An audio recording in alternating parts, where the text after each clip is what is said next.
Hey,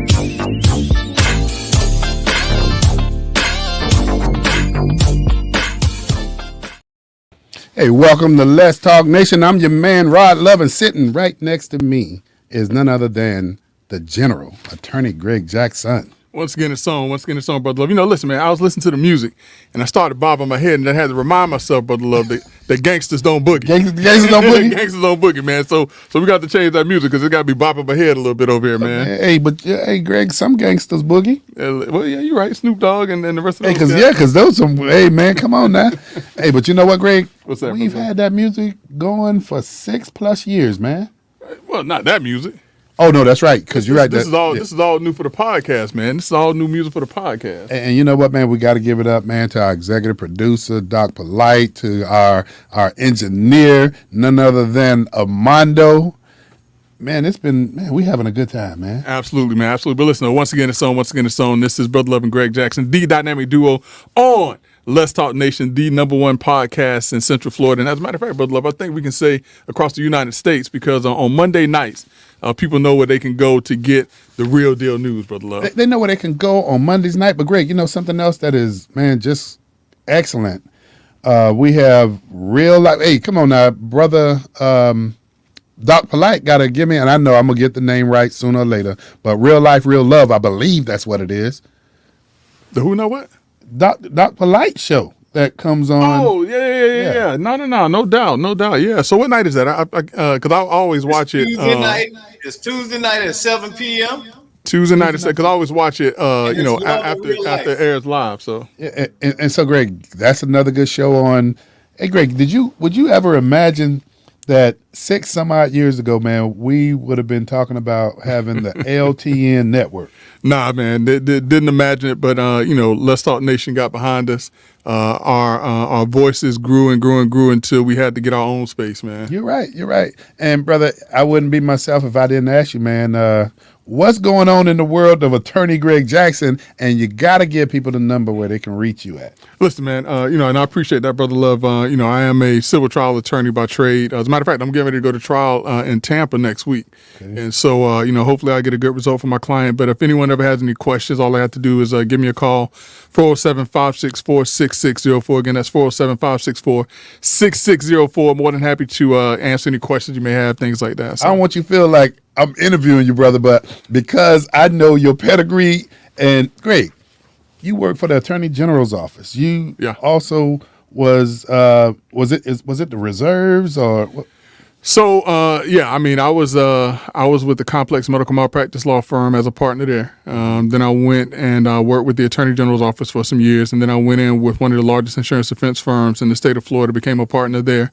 And then, Dan Newland's office called. And I went in, and I've been with Dan Newland's office going on 5 years now, trying cases over there as a trial lawyer. I don't call myself a litigation attorney. I'm a trial lawyer at Dan Newland Injury Attorney. So, man, time has flown by so fast. Yeah, man, because I think you probably remember when I was getting ready to interview, I came to you and I was like, hey, man, I got this opportunity about to come up, man. So, yeah.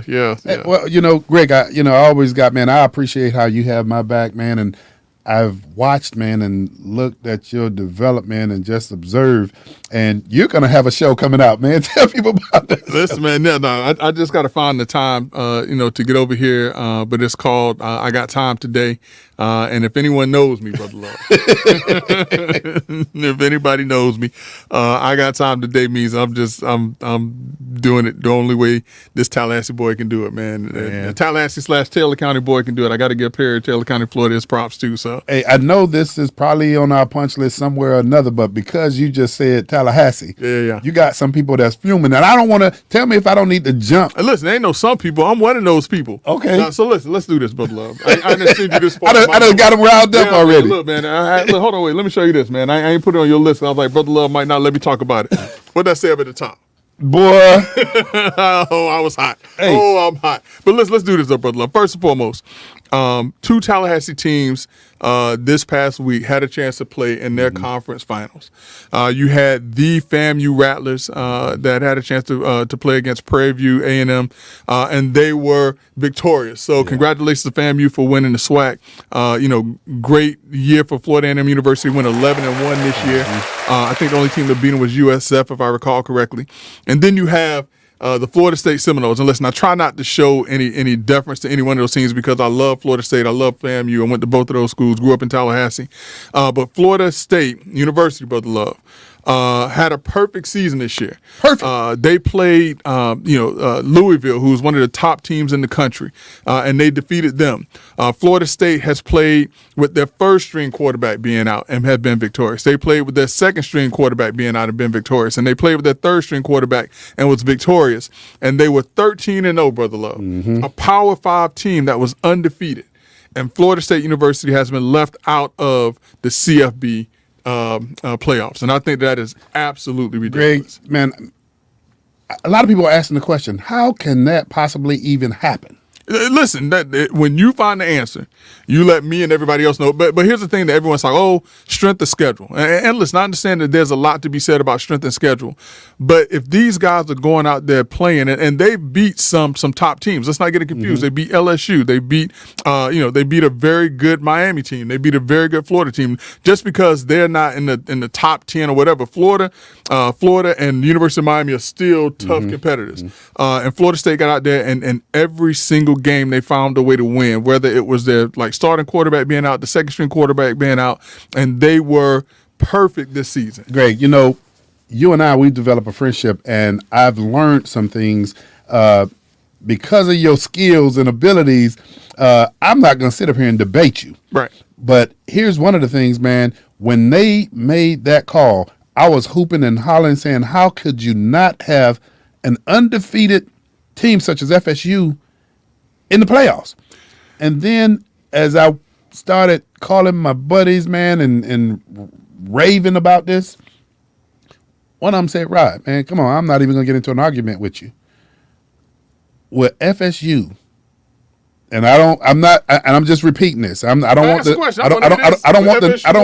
the Seminole Nation to come after me. Yeah. But I was asked the question, is that the very best product of the products available, meaning those college teams? Because we know Michigan, we know who was it, Greg? Texas, Texas, and Alabama, but Alabama wasn't announced until today, till last. Yeah, they bumped out Florida State. So it was Michigan, Washington.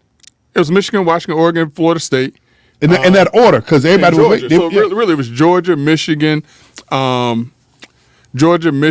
Florida State, and the last one is escaping me now. I can't. Washington. Washington, yeah. But the way they announced them, they left, like you like to say, Greg, cliffhangers, where they announced Michigan first. I think Washington was second, Texas was third, and then Alabama was selected. But here's my thing. The person said, would Florida State have been the very best competitive product to put on the field? And, man, I'm troubled with that because I do believe in teamwork. If you look at what one of the commissioners said as the rationale why they didn't select Florida State. Which was what? That quarterback. Listen. That's a bunch of malarkey. And Brother Armando and I were having this very same conversation. How can one person determine the effectiveness of an entire team? Oh, I'm with you 100%. Greg, having played football, man, I was heartbroken that this is supposed to be a team sport. Not one position on that field can win games by themselves. That's right. And so when one of the commissioners spoke and talked about they weren't the same team without the quarterback that got hurt. Yeah. And my thing is, that's why it's called a team. That's right. And like I said, Florida State has shown it every single time. Let me tell you something. Let me tell you how strong and how powerful of a team Florida State is this year.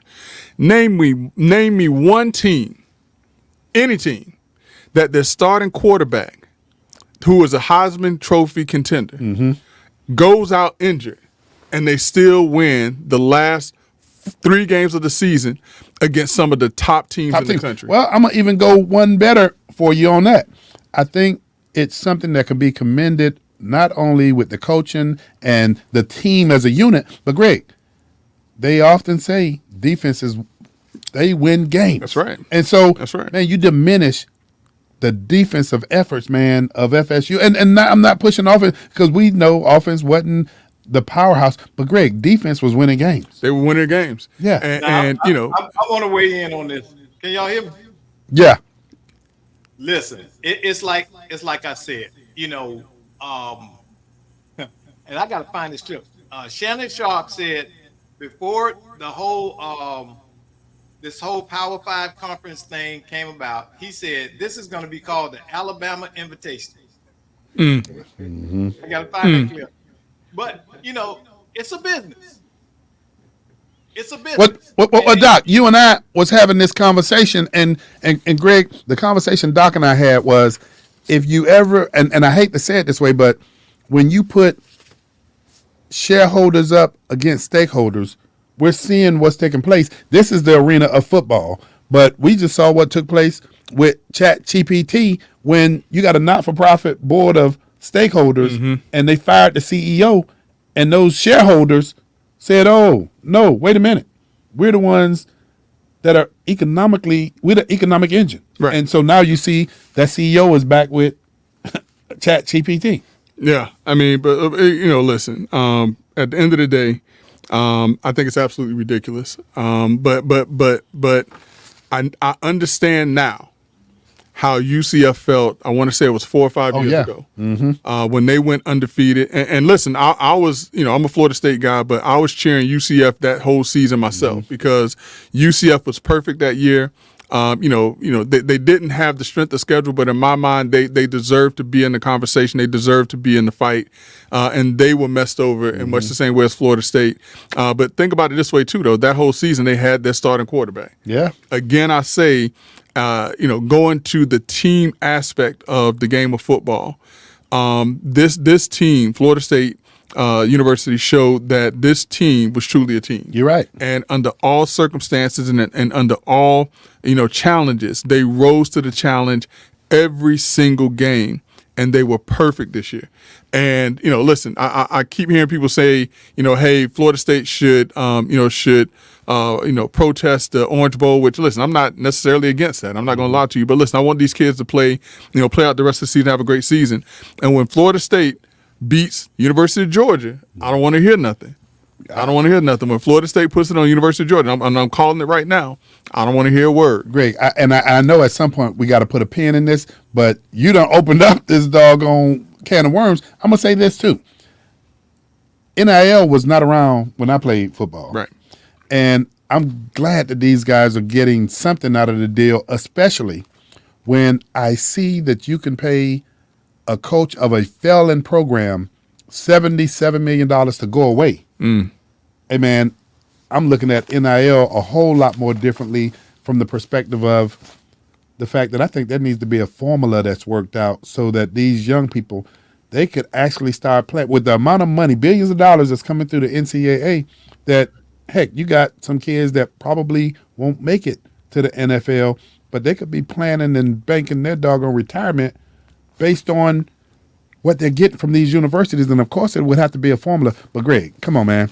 But listen, though, Brother Love, as popular as NILs appear to be, that's only a small fraction of the guys that are actually playing the game. You're right. And, listen, I'll go back to what the Oregon coach said. It's some kids out here who are still playing for the love of the game.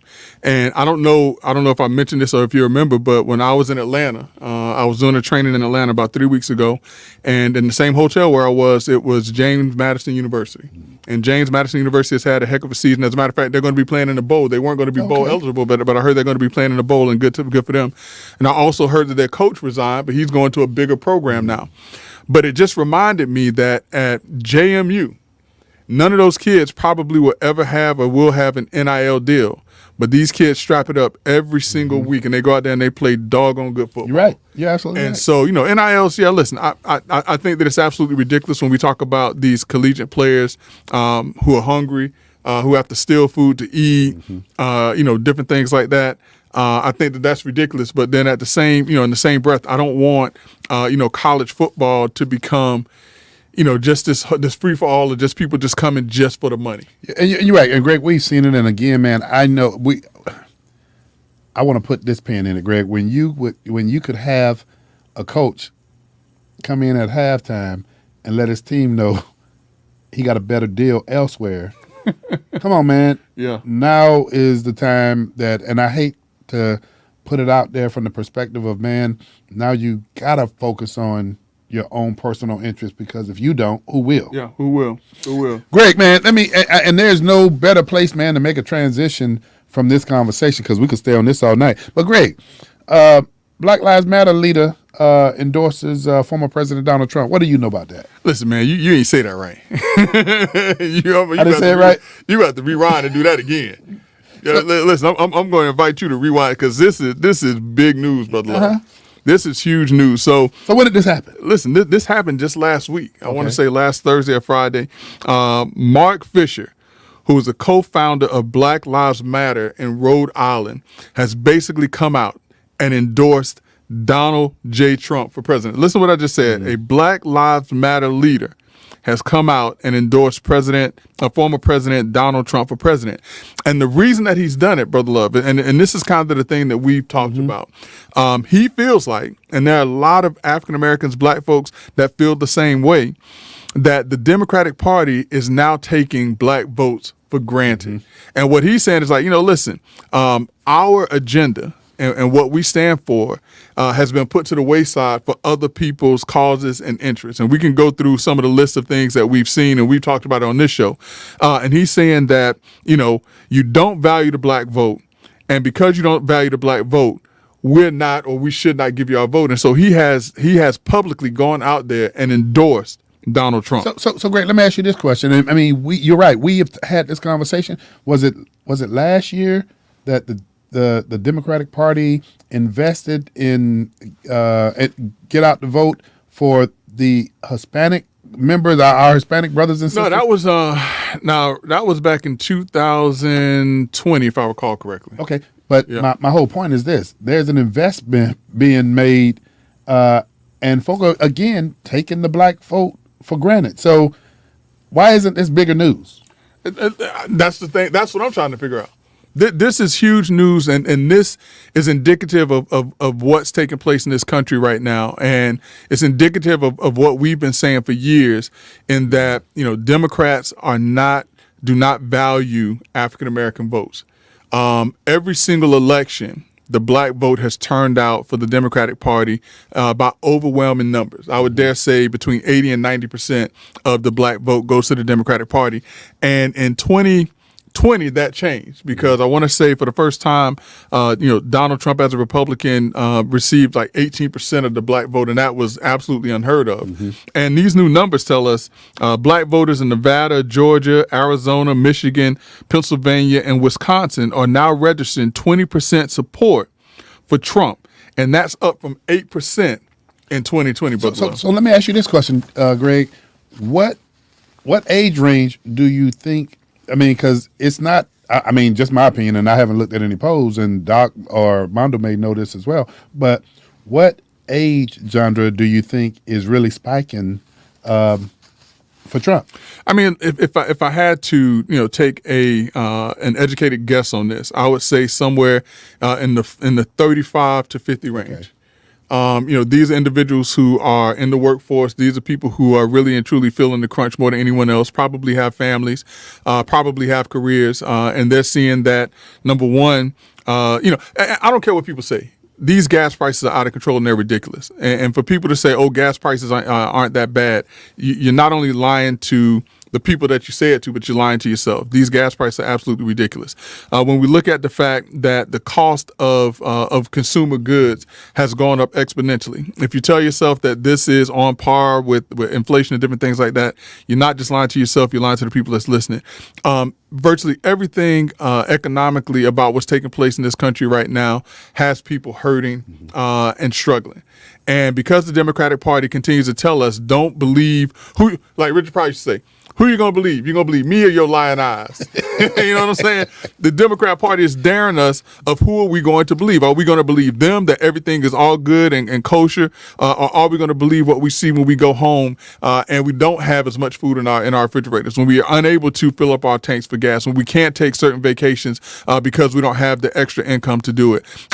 That's what the Democrats are daring Americans to do right now. When you say who are we going to believe, it takes me back full circle. Why isn't this bigger news, number one? Number two, Greg, you and I and Doc Polite, Armando, we are constantly, man, searching and looking for news. And Greg, this has escaped me. So how did you come upon it? Honestly, I don't know. I don't know. But when I saw it, I had to fact check. What you got, Brother Armando? I was gonna ask, didn't Black Lives Matter lose their credibility? Yeah, but they're gaining it back now. To some people, I'm not saying to me, but to some people, yeah. From what they lost it on? I mean, so what Brother Armando is talking about is, Black Lives Matter for, the position that they took with the social justice movement and things like that. When Black Americans needed income and funds the most to help build up the African American community, Black Lives Matter leaders, such as the ones in California, were spending millions of dollars on homes. They were putting millions of dollars into their own pockets in salaries. And so money that could have been going back into the community to build up communities was not going into the community. It was going into the pockets of certain Black Lives Matter leaders. But then the other thing also is that the instance of crime against African Americans, and specifically crime on black crimes, has increased. And it seems as if Black Lives Matter is more concerned with, and this is what they say, I'm not saying this to Greg Jackson saying it, but I am saying it, but I'm not saying it, if you got what I'm saying, is that under Black Lives Matter, right now, they are more concerned about finding these bad actors, these bad officers, and they're dismissing the fact that still in the Black community, more African Americans are afraid of the criminals in their communities than they are of police officers. This whole issue of defunding the police was something that has been driven by Black Lives Matter. So, Brother Armando, to your point, it appears that there's a rift in Black Lives Matter.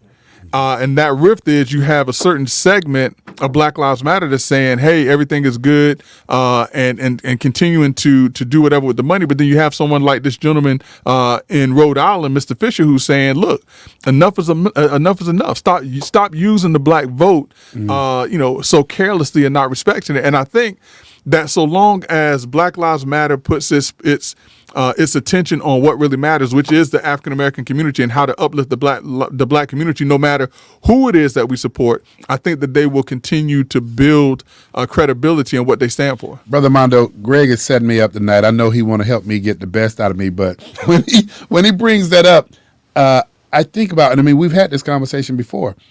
Yeah, when they're bad police officers, let's harness unity and let's address that, because I do believe we're seeing more leadership from a law enforcement standpoint that's not waiting a couple of years to address some of these situations. They're addressing them now, but for those that don't, yeah, let's come together and do that. But then, Greg, to your point, we have still drive-by shootings that are taking place in the black community. We don't see marches to stop that level of violence. We don't see the energy when these things are taking place. And, we could sit here and be quiet about it, but that's why Let's Talk Nation that's why it exists. Absolutely. To have these uncomfortable conversations. Absolutely. And I mean, listen, Brother Love, as callous as it may sound, what I want to do is I want to challenge people right now. And I want you to think about in any community, the last 5 murders in any community, and let's say in the last 5 murders in the African American community, who committed those murders? Mm-hmm. I mean, I don't know the answer. I want Let's Talk Nation to think about that and to honestly answer that question. The last 5 murders in the African American community that's closest to you or where you are, who committed that murder? Well, tell you what, let me do this, Greg.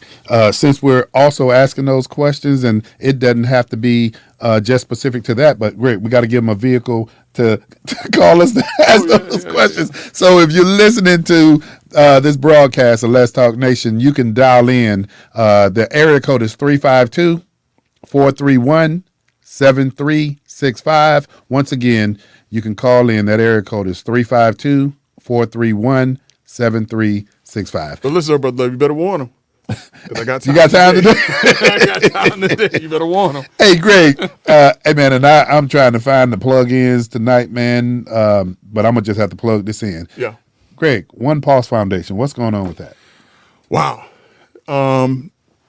Here in Orlando, and this is a national issue, Brother Love, because One Pulse Foundation was founded upon one of the most horrific mass shootings in this country's history, when 49 individuals, and it doesn't matter about the letters and different things like that. We're talking about 49 sons, daughters, dads, cousins, uncles, but 49 people were senselessly murdered at Pulse nightclub.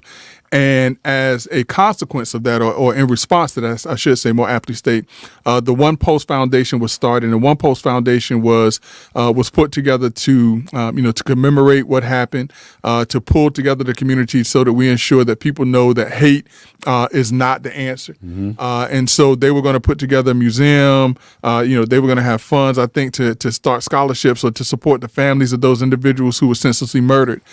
And, the One Post Foundation, had started, getting funds and doing different things like that and getting properties. And, they were actually on the list for TDT dollars and different things like that. So, Greg, break it down, though, because I noticed you and I, because we're familiar with the acronym, that people who are watching don't know what TDT stands for. I mean, those are the tourist tax dollars that municipalities are able to give to improve or to promote tourism and development of tourism within those areas. But listen, Brother Love, don't play with me like that. No, I'm telling you. Listen.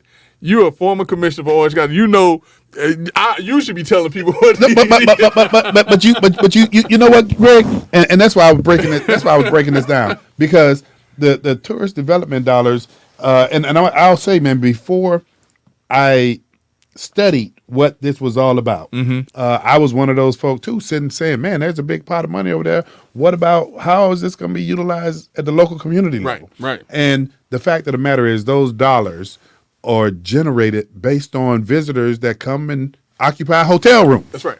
And so with that, Greg, and you just mentioned it, on the TDT dollars that's generated by hotel tax dollars, Orange County. Right. Awarded, and I don't know if it's proper to say awarded, but they were designated $6 million or $6.5 million. And that, again, Greg, is to generate tourists coming here to see what was supposed to be a museum. That's right.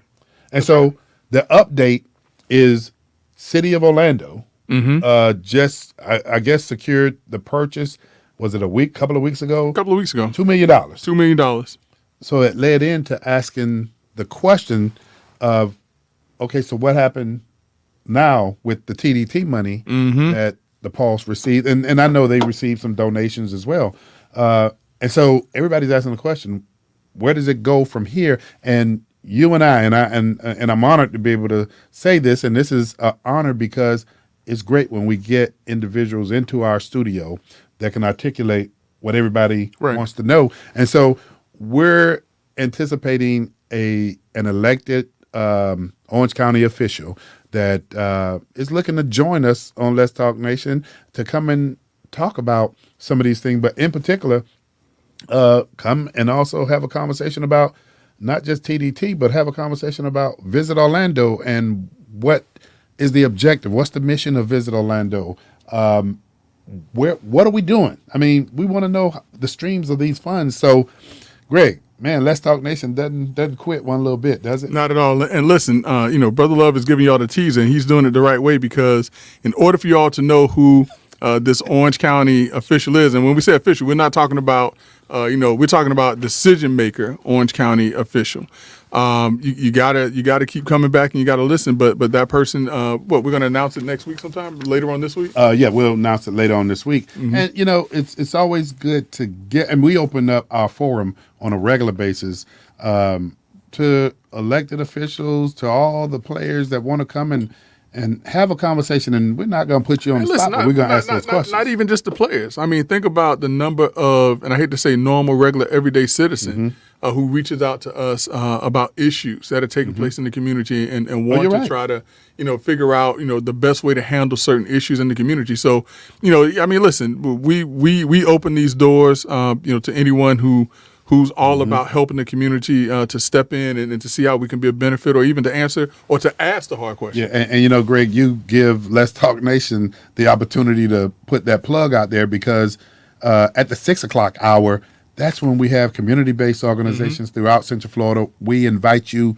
into the studio, and if that travel is going to be too much, we have you on the sit down that takes place every Monday from 6 to 6:45. Community-based organizations letting people know how to access those resources. And I got to thank Doc Polite for hosting himself this evening.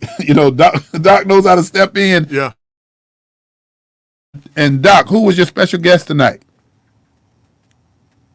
Attorney Lisa Knox. And I don't want to. Lisa Knox out of Tampa. Yeah, she knows you. Yeah. Why she ain't call me? She said she loved Greg Jackson. I remember. Listen, Lisa. I don't know if you remember this, Doc.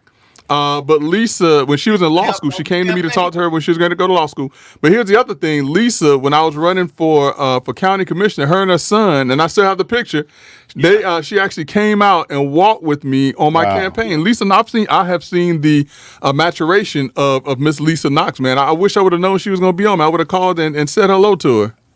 Yeah, she's going to come back on and share. She's a family mediator. Yeah. Attorney over in Tampa now. She does in Central Florida across, she says basically the I-4 corridor. And she came and she gave us some good information regarding the mediation, because it kind of tied in with last week's topic of domestic violence and things like that. So Doc, we still waiting for I Got Time Today, but if you could tell everybody about the sit down. Hey, listen, I tell you what, if Doc don't call me next time Lisa Knox come in the studio, he gonna see I got time today. You gonna see I got time today. It was actually last minute because I got you, man. It's all good, bro. It's all good. The CEO over there had to handle it.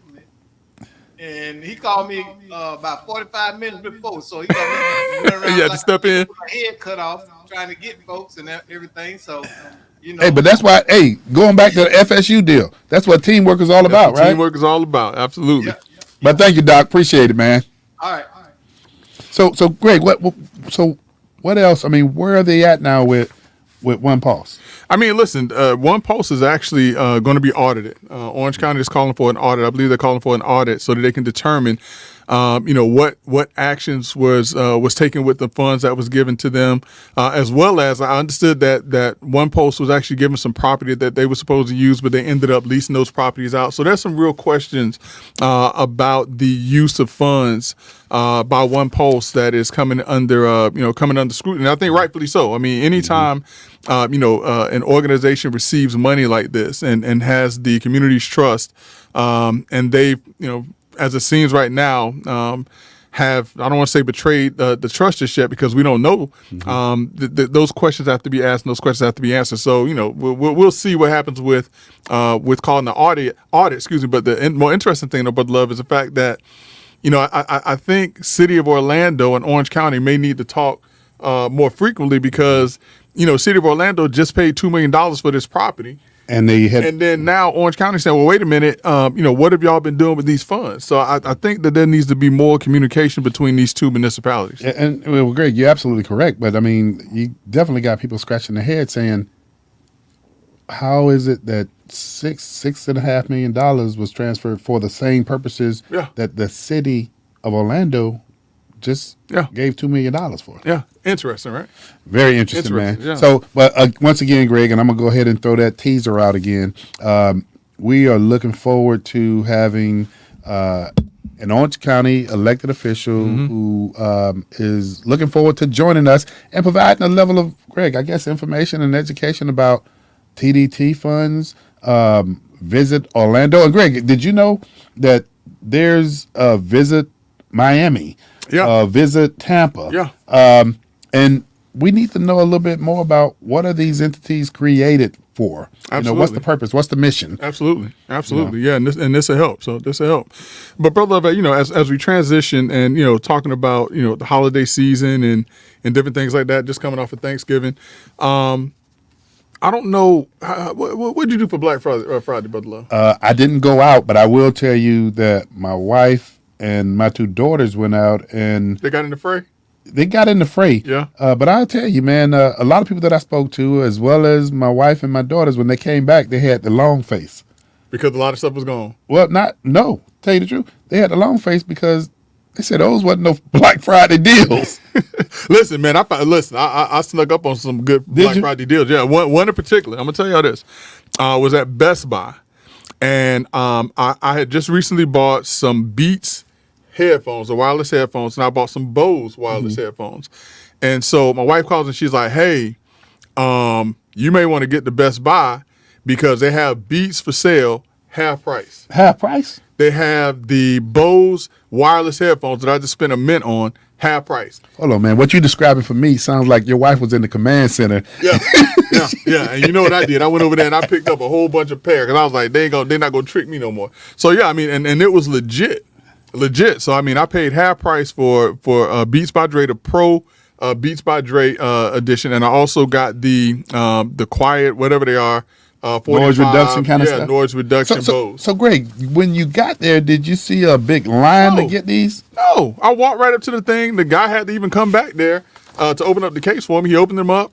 He was like, "Well, I don't know if it applies to all of them." He checked it and it applied to all of them, and he was like, "Here you go." And I went to the line and paid for them and walked out. I felt like I was stealing. I felt like I was a part of a flash mob for a little bit, man. Hey, well, man, I got to get that system down because when you got somebody in the command center and they watching everything and saying, "Hey, you need to get over here." Yeah. But listen, but this year with Black Friday generated a record amount of funds, and that was expected. But then, did you know about Cyber Monday, Brother Love? I did not. So we got Black Friday, then we have Cyber Monday, which is the Monday after Black Friday, and this is when all of the online sales take place. And Cyber Monday, they said generated approximately $10 to $12 billion of online sales, and that means that it was up significantly. Looks like 6% from last year. But then, Brother Love, after you have your Black Friday, after you have your Cyber Monday, spend, Brother Love. We're gonna spend. And if you're spending all this money, you got record sales that's taking place on Black Friday. You got record sales that's taking place on Cyber Monday. And on Give Tuesday, when you're supposed to identify a nonprofit organization where you can give money to, you would think, Brother Love, that it's going to be up. that people are spending all of this money, that they're going to be cheerful and they're going to be ready to give to Giving Tuesday. Brother Love, I'm sad to announce to Let's Talk Nation that Don't say it. Don't say it ain't Giving so. Tuesday, Brother Love, is down 10%. And so folks were more than willing to go out, spend money, buy things, I guess, for themselves or their loved one. So what do you attribute that to, though? So that credit card bill is going to be coming in, Brother. And that's what I attribute it to. As I said, yes, people are spending money, but people are using credit more so now than before. People are still using credit and getting in trouble. I think that they were using these store credit cards, Brother Love. They were using these, these other credit cards in order to make these purchases. They wanted to have a, very Merry Christmas for themselves and for their family, but they're going to pay for it later. And that's indicative. That's indicative to me because when you look at Giving Tuesday, if things were up the way that you would think that they were, that transfer of money would go to these nonprofit organizations because, again, Giving Tuesday has been wildly successful for a number of years. And so I attribute it to people having the ease of using the plastic. And I was talking to somebody about this today. I was doing a mediation before I got here. And my client was asking me, she was like, "Well, hey, what do you think I should do?" And I said, "Look, if you ask me if you should go to trial, I'm going to tell you yeah, because that's what I do. I go to trial. I said, but I'm playing with the house's money. This is your money that I'm playing with. So it's easy for me because this is, I said, just think about, if you go to, I call it mini Vegas. Just think about if you go to the Hard Rock Cafe in Tampa. And in Tampa, they don't give you like actual money back anymore. They spit out this slip of paper. And so you can look on the slip of paper and it's like, oh, I'm going to spend some more because it's not real money. Okay. And so right now, people are spending Black Friday, Cyber Monday, because to them, it's just a piece of plastic. It's not real money until those bills start to come in. The real money is when Giving Tuesday, when you have to actually go into your account because you can't put it on a credit card, or you could, but you don't put it on a credit card. And so that's what I'm attributing to, Brother Love. Well, I tell you, it's going to be interesting, man. But that is, at the same time, sad when you see organizations that's doing great work out there. Yeah, man. Yeah. And so, it's not too late Although they have designated days to help nonprofit organizations, if you haven't given yet, get out there, find a worthwhile organization, and make sure that you give, as best you can. So Yeah, you. Hey, Greg, let me ask you, man, because I'm sure you've seen this, and I'm sure you got, you got your thoughts, man. But I didn't think I was going to see this take place anytime soon, but it did. And should I use the vernacular? Former Congressman George Santos you can now. You can now. was expelled. And Greg, this expulsion was the first time in how many years that a sitting congressman had been expelled rather. Yeah. I mean, it has been literally decades since this has happened, and one of the precipitating things that gets to expulsion. And as we've seen, what's her name? The Democratic Congresswoman who spoke out against Israel in favor of Hamas and different things like that. She was censured, and they were threatening to expel her. Expelling a member of Congress is an extreme measure and should only be reserved for extenuating circumstances. Put your legal hat on for a second. Well, listen, man. And so in this particular case, George Santos, which even in his election was marred with controversy. Number one, his real qualifications to run for Congress. And there's no real qualification to run for Congress. Let's be honest about it. So he didn't necessarily have to lie about his background, his education, things like that. But it turns out that he did. But then also his use of campaign funds. And Brother Love, his use of campaign funds included things such as, rent. He paid his rent. Now, if you're paying rent for your campaign office and things like that, that's fine. But he was paying like where he lives, his rent. Luxury designer goods. He was getting his Gucci. He was getting his Louis. He was getting his Prada. He was getting all of that stuff. And that's fine. But he was getting it with his campaign funds. You can't do that. Personal trips to Las Vegas and the Hamptons, which, listen, Brother Love, I like to get on the plane as much as anybody else. You like to get on the plane as much as anybody else, and you can't do that as long as you don't use campaign funds. But here's the real thing, brother. Here's the kicker, Brother Love. The three kickers. Cosmetic treatments. That's just crazy. He was using it for Botox. Man. But here's the big kicker, Brother Love. He was subscribing to OnlyFans pages. Now, me personally, I don't tinker on OnlyFans because I've heard what's on OnlyFans. But former Congressman George Santos was using campaign funds to dabble a bit, if you would, on OnlyFans. And so, the committee that was pulled together to investigate his actions, and rightfully so, I believe, deemed and determined that it should be recommended that he be expelled. And there were a number of Republicans, and I want to say 7 or 8 Democrats, who basically stated that, listen, you can't expel, this congressman for this reason because he has not been convicted yet. Yeah. And that's understandable. The only other times this happened, the individuals have been convicted. And so he hasn't been convicted. But I think that there was enough questions. When you start to stack this stuff up, they call it stacking inferences, and when you practice law, stacking inferences. And when you start to stack all of these things up as to what he was doing and marred with, listen, brother, it only made sense that Congress was left with no other option, no other choice from what they've said than to expel Santos. But Greg, something that really stuck out to me when I saw this expulsion. When you look at the numbers, and people look at the numbers of Democrats and Republicans that voted to expel him. Yeah. You know what I looked at also? What's that?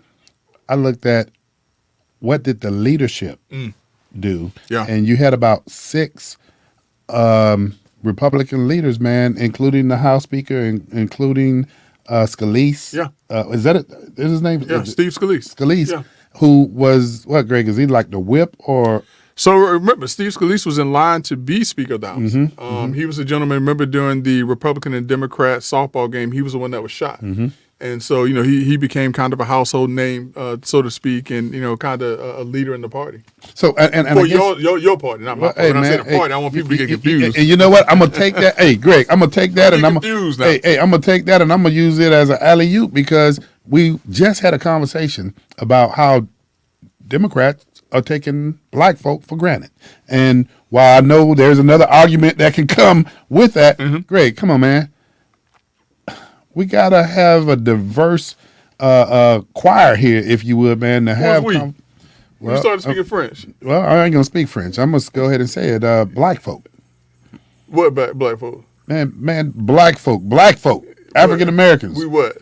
I mean, when you look at Say what you're trying to say, brother love. Oh, talking about 95%.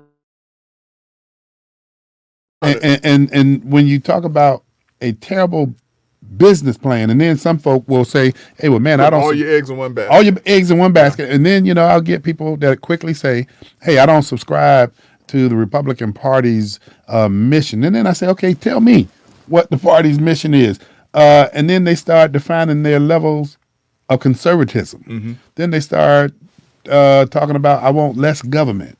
I mean, come on, Greg. I don't want government intrusion in my life. Yeah, and I'm not gonna knock Democrats, but I'm also gonna encourage folk that look like me to say, "Man, shoot, diversify your party affiliation."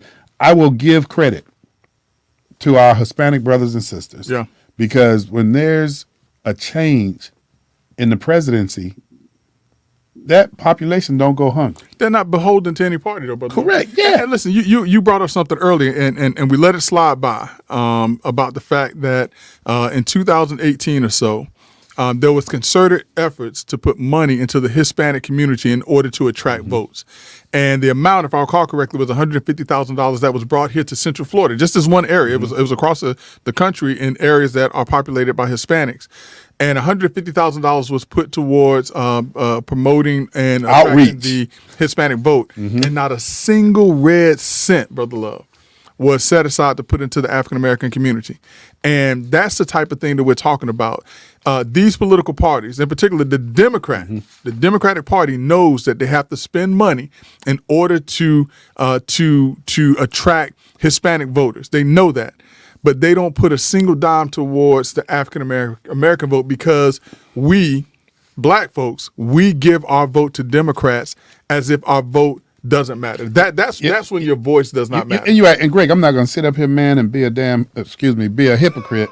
I will say to my party, we got to make sure that we start encouraging and letting people know that there's room underneath this tent. If you want to have some conversations and talk about things that are taking place and get the support, whether it's dealing with the economy, whether it's dealing with social issues, let's have these discussions. I'll never forget, and I'll just say this, man, and leave it be. But I get folk to come and talk to me about how bad Republicans are, and I'm trying to hold a straight face and act like I'm interested in these conversations.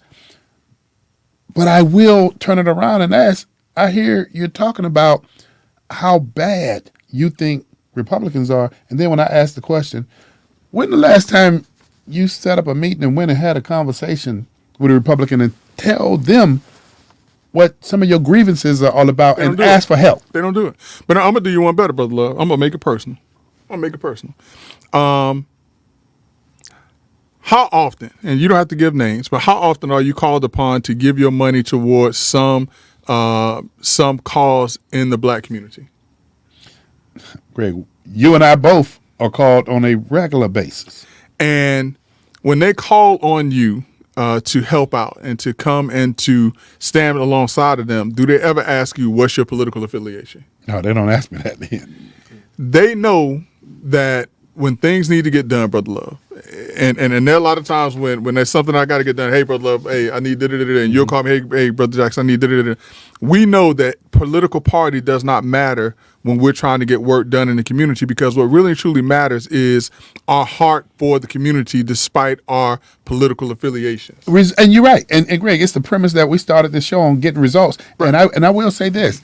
I mean, you hit the nail on the head, but you and I, we've had forums, and we've had forums with a lot of our partners, in particular, faith leaders. Yeah. And those same faith leaders, man, it resonates with them because now, and I'm not going to put any of the pastors on the spot, but their conversations now, when you look at their constituents and they're having conversation, I don't care who I'm having a conversation with as it relates to improving the quality of life for my congregant members. Right. And when you have conversations like that, Greg, those are the ones that matter, that prove to be effective, because they understand you don't have to go talk to a Democrat about this. You have a conversation with both sides and see who can be effective. That's right. And listen, at the end of the day, aside from the very small group that has some rather radical ideas about how things should be done, Republicans and Democrats really and truly aren't that far in their mindset and how they think about things. If we really and truly get down to it, when we get past the foolishness of,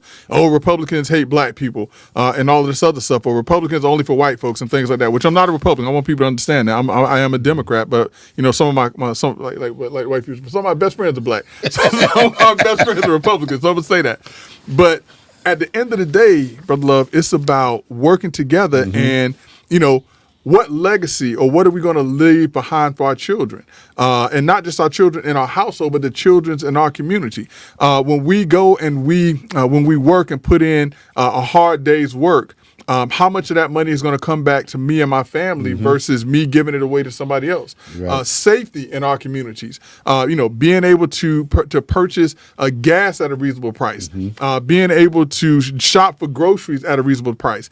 These day-to-day issues are things that, regardless of color, regardless of political affiliation, regardless of orientation, are things that we all care about. Yeah, you're right. It's the other part of people wanting to control the vote of where things kind of get muddled and mixed up with politics in my perspective. Now, listen, we're going to have some disagreements about some things, but listen, in our own households, husband and wives don't agree on everything. And you're absolutely correct. And Greg, I don't mean to sound cliché-ish, and I'm going to go ahead and say this in that way because we got some things I want us to hit before we clock out tonight. Yep. But Greg, I've never thought that I'd see us reach a point in time to where you have Republicans and Democrats and man, you think you're dealing with another foreign country based on the relationships. And I don't want to sound like a cliche, but man, let's always keep in mind that we're Americans first. Yeah. You know? Yeah. We're not a political party first. Yeah. And I go back to this, Brother Love, and it's still shocking to me to this day. I had somebody to tell me, Brother Love, and this is absolutely ridiculous. This is how much control, the Democratic Party, and I'm not saying Democrats, the Democratic Party has over the mentality and the mindset of African-American voters. But I had someone tell me one time, if Jesus Christ was a Republican, I wouldn't vote for him. And when I hear stuff like that, Brother Love, when has a political party become so important that it trumps religion, that it trumps how you feel about your fellow man? When has it become that political parties forces us to close our eyes on things that make sense? You're right. But that's why, Greg, we got to continue to have these conversations, these uncomfortable conversations. And I think this might be the first time. I mean, we always allude and we let people know, hey, we ain't got no, we can be transparent about Right. party affiliations. But I think, Greg, this is the first time in 6 some odd years that we actually dug deep on this. Yeah, because it's important. Yeah. It's important. People have to stop and listen. That's why what this guy in Rhode Island has done is such big news. A Black Lives Matter leader in Rhode Island has stepped out and said, I'm endorsing Donald Trump because the Democratic Party does not respect the black vote. That is, listen. And when you say up from 8% to what, 22? Up to 22% in states like Nevada, Georgia, Arizona, Michigan, Pennsylvania, Wisconsin. 22% of black voters are now supporting former President Donald Trump, which is up from 8% just 3 years ago. Yeah. That is telling about where the mindset of African American voters are at this time. Well, I tell you what, the Greg, mindset of African is at this time. Excuse me. We're gonna have more conversation about this. Hey, Greg, I hate to shift gears, man, and gotta do power. what you gotta do. Power, brother. Gotta do what you gotta do. Smollett. What does Doc call him? Juicy Smollett. Juicy Smollett. Listen, speaking of jailbirds, brother. Speaking of jailbirds. So, Juicy Smollett, I don't know if people remember, but he was sentenced to jail because he staged a hate crime, is what he did. And he actually blamed it on your boy, Donald Trump, with the MAGA hats and all. He said he had a noose placed around his neck. And so, basically, the people in Chicago said, you're lying. You lying. Nobody believe that fool. You're lying. So, he went to trial, and he was found guilty, and he's supposed to spend 150 days in jail. And so the appeals court in Illinois has upheld the court's decision to send him to jail for 150 days. And so he's only spent 6 days so far. So he got to go back? 104. Yeah, you got to go back. Okay. He has 146 more days he has to spend. But, Brother Love, this just kind of goes back to just the nonsense that people do for politics. And Greg, I know it's not, and I say this, not laughable, but you just kind of went through the noose. Yeah. And remember, Yeah. he left the noose on his On his neck neck. when police, did he call police, right? Police. Hey, wait, did he say he poured bleach on his clothes? Man, he did a whole Let me lot tell you of, how dumb he is, Brother Love. Let me tell you how dumb he is. What happens when you pour bleach on clothes, Brother Love? man, it's going to bleach out. Yeah, it bleaches out. And kills the evidence if there's any. Yeah. So they poured bleach on him, but his clothes weren't bleached out. This guy. Hey, Greg, I can't get over, and I think you brought it up when this story broke, that he called law enforcement Yeah. and waited for them to get there to interview him, and he still had the noose. Greg, is that? Did he have a Subway sandwich? Yeah. Yeah. Hey, Greg. Okay, I want to leave that. I would cry if I didn't laugh, Brother Love. I want I'd rather to. laugh. I gotta leave that. Hey, Tyreek Hill, wide receiver for Miami Dolphins. Brother Love, this is a fascinating story. So Tyreek Hill, I think it was week 6 of a game. He actually had actually run a touchdown, got into the end zone, and there was a cameraman in the end zone. And the cameraman was actually this young kid, 20, 21 years old, who had worked with Tyreek in the past. So he knew Tyreek Hill. Tyreek, when he saw the guy, grabbed his cell phone and took like a selfie and things like that, snatched it out of the guy's phone. And even Tyreek in the interview said he didn't know I was going to He take wasn't it. playing. Yeah. It wasn't playing. He just kind of did it. And the NFL has since suspended the cameraman, this young kid, who had one the rest of the greatest- season. Yeah, for the rest of the season, and may suspend him indefinitely for having one of the greatest moments in NFL history where Tyreek Hill comes in and grabs his phone and does like a selfie and different things like that. And so the story is ridiculous in and of itself that the NFL would do that to this kid. Because he said, listen, I'm living a dream. This is something, and even his statement after being suspended was, listen, this is a great opportunity. I appreciate the NFL for this. But Tyreek Hill, Brother Love, has done something that I think is tremendously stand-upish. And so Tyreek Hill, when he found out that the NFL has fired this guy, not going to allow him back on the sidelines, Tyreek Hill basically said, you know what? I got you. And Tyreek Hill is going to cover this young man's salary for the length of the time, for the remainder of the season and the time that he's out. And I just want to say, listen, man, big ups to Tyreek Hill. And I don't even think Tyreek Hill did anything wrong. Remember when was it Terrell Owens, when he ran the touchdown, grabbed the popcorn and started dancing and stuff like that? When is it that the NFL has become so, I don't know the word, Brother Love, but folks can't even have fun in the games no more. And Greg, this was so interactive that and I guess they said to the kid, and I don't know, I didn't read it, but basically said, you jumping up, being excited about what a player did with your equipment is furthermore the reason why we were going to suspend you. And it was his phone. Yeah. He has like a camera that he used. It was his phone that the guy just grabbed out of his hand and took it. But I agree with you. Come on, man. Tyreek Hill, based on what he did, and saying, hey, look, I caused this young man his livelihood based on the excitement that we were trying to drive. I mean, come on. There's a reason that the NFL is exciting, because these doggone players and the fans, and sometime when you working, Greg. It happens. Yeah. And listen, big up to Tyreek Hill, because I think he's on the midst of becoming a 2,000-yard receiver, if I've heard correctly. I mean, listen, Brother Love, he's having a tremendous season, man. Big ups to him. Number one, for keeping the game exciting. Glad he grabbed the kid's phone and gave us that viral moment. Glad he's a stand-up guy, that when this happened, he didn't leave that guy, with his, just kind of with his hand in the wind. And big ups to him for playing, doing a tremendous job this season, man. And best of luck to him for the rest of the season and throughout his career. 132 yards yesterday. Tyreek Hill. Crazy. Man, these guys are balling. In a good way. Crazy in a good way. In a good way. Hey, I got to say this to the General. General, man, I am having so much fun with what we're doing, man. Oh, we didn't get the pictures. Oh, Doc Polite, my 21-year-old, we got less than 30 seconds left. My baby will be turning 21, man, in about another, the day is the what, 4th? The 4th, man. Man, in about another 5 days, man. So, Doc, you got those pictures? Those pictures that you're seeing, my baby's gonna be turning 21. I see him, brother. And G. Allen Photography. Did I say that correctly? You said it right, man. G. Allen Photography. And my partner, Greg, is multi-talented. For those of you who are watching us on Facebook and you see my beautiful daughter, and I have 2, by the way, Rihanna and Reagan.